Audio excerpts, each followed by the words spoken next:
March 18, 1990. Boston, Massachusetts. The night after St. Patrick's Day. The Isabella Stewart Gardner Museum sits in a quiet neighborhood of Boston.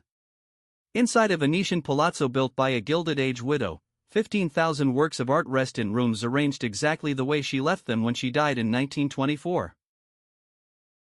Her will contained a single unusual instruction. Nothing was ever to be moved. If any painting was removed, the entire collection had to be sold and the museum closed forever. At 1:24 a.m., two men in Boston police uniforms pressed the buzzer at the employee entrance. The night guard on duty was a 23-year-old named Rick Abath. He was a part-time rock musician. He had been at the museum less than a year.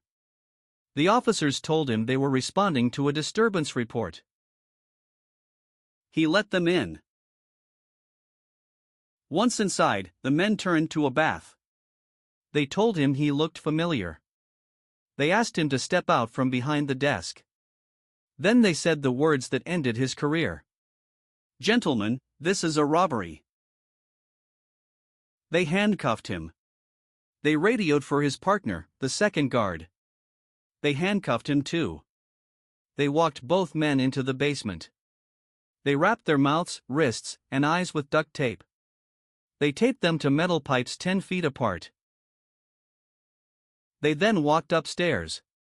They disabled the alarm printer. They had 81 minutes. They began in the Dutch room on the second floor. They walked directly to a small Vermeer titled The Concert. Painted around 1664. One of only 34 known Vermeers on Earth. They lifted the painting off the wall. They used a box cutter to slice the canvas out of the frame. They rolled the canvas. They moved to the next wall. They took Rembrandt's Christ in the Storm on the Sea of Galilee. The only painted seascape Rembrandt ever created. They cut it from its frame. They took a second Rembrandt.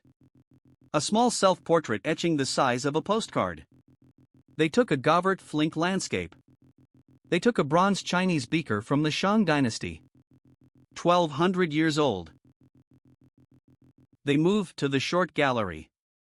They took 5 Degas sketches, quick black chalk dancers and jockeys, delicate and unfinished. They took a small Monet called Chez Tortoni, a dark impressionist portrait of a man at a cafe table. They took the finial, a decorative bronze eagle, from a Napoleonic flag in the short gallery. They made 2 trips to their car. 13 works total. 21 separate pieces if you counted the small objects. Then they drove away. At 8:15 that morning, the day shift arrived and found the guards still taped to the pipes. Alive. Terrified. Unhurt. By noon the story was on every newsroom in America. The largest property theft in the history of the United States. Over $500 million in art. Gone. And the strangest thing about the heist was what they didn't take. They walked past a Michelangelo. They walked past a Raphael. They walked past a Titian Europa valued at more than everything they took combined. They took lesser-known works. They took objects no serious art thief would choose. One of the items they took was a simple bronze eagle finial from the top of a Napoleonic flagstaff. Worth maybe a few $1,000s. They spent precious minutes unscrewing it from the flagpole with a screwdriver. Investigators eventually concluded that the thieves were not art experts. They were operating from a list given to them by someone else. Someone with specific targets and specific buyers in mind. The theft was a commission. The FBI followed every possible lead. They interviewed the guards dozens of times. They polygraphed museum staff. They chased tips from Europe to Japan. They brought in art historians, mob informants, and profilers. The trail led, repeatedly, to Boston's Irish organized crime network. The Winter Hill Gang. One name kept coming back. A career thief named Bobby Donati. A Winter Hill soldier. A man known for art and antique scores. He had reportedly told associates that he knew how to pull off a major museum job in Boston. He was murdered in 1991 gangland style, a year after the heist. Another name was David Turner. A Winter Hill associate linked to a separate museum heist attempt. He was later jailed on unrelated federal charges. He denied involvement. He died in prison. A third possible link was a Connecticut gangster named Robert Gentile.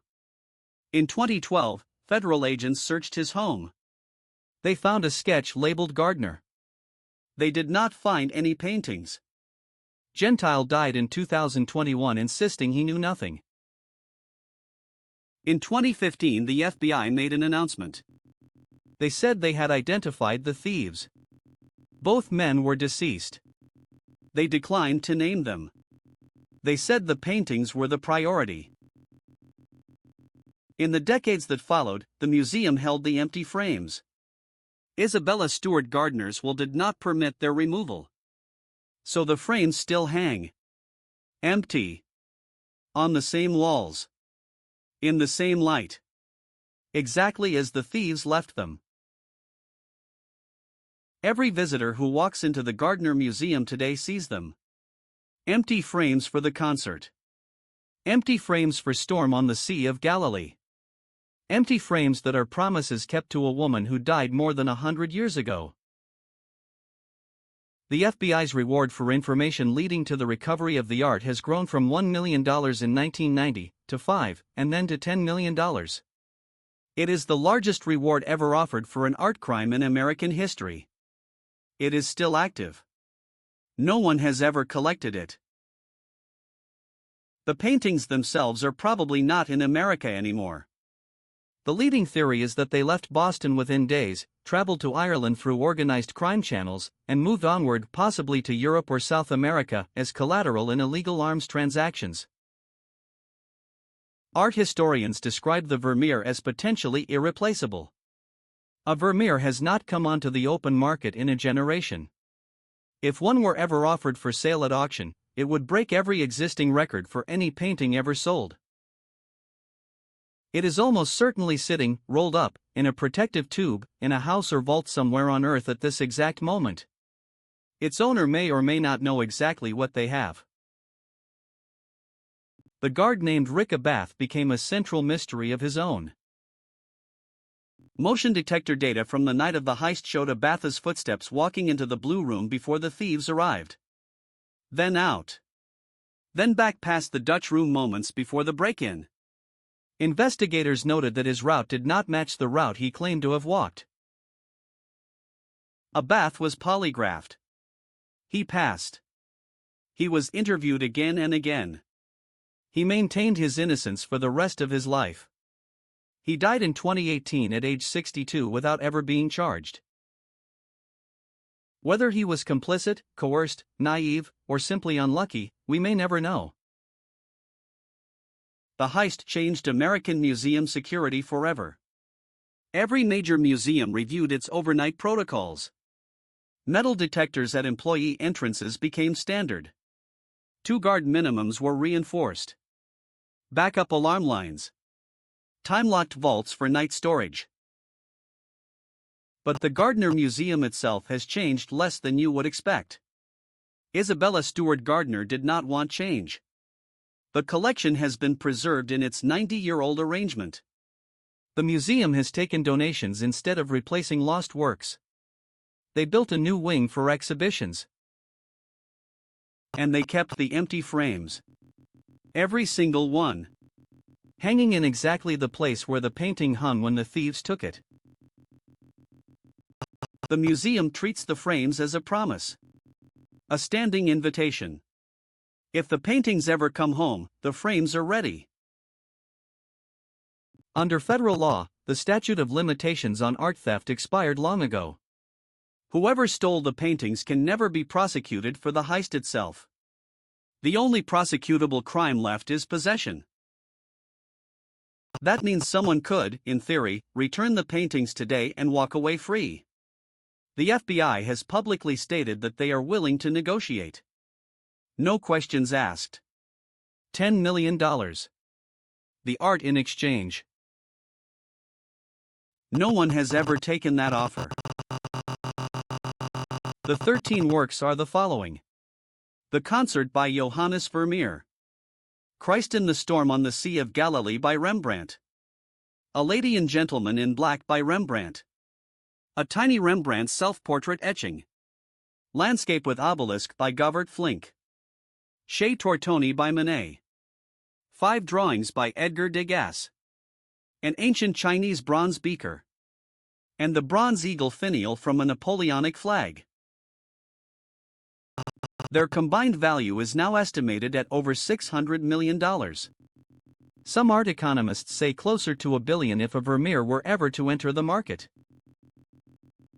Somewhere, at this exact moment, they are sitting in darkness. Rolled. Stacked. Possibly waiting. Possibly forgotten. Possibly damaged beyond repair. Possibly beautiful as the day they were painted. The museum still expects them back. Every year, on the anniversary of the heist, the museum holds a vigil. Staff, art historians, and visitors gather in the Dutch room. They stand in front of the empty frames in silence for 1 minute. Then they leave the frames the way they were. If you ever walk into a stranger's home and see a Vermeer on a wall, a painting of 3 figures around a harpsichord, in quiet Delft light, say nothing. Take a photograph. Call the FBI. The Gardner Museum Heist. 81 minutes. 13 works. 35 years cold. 60-second crime.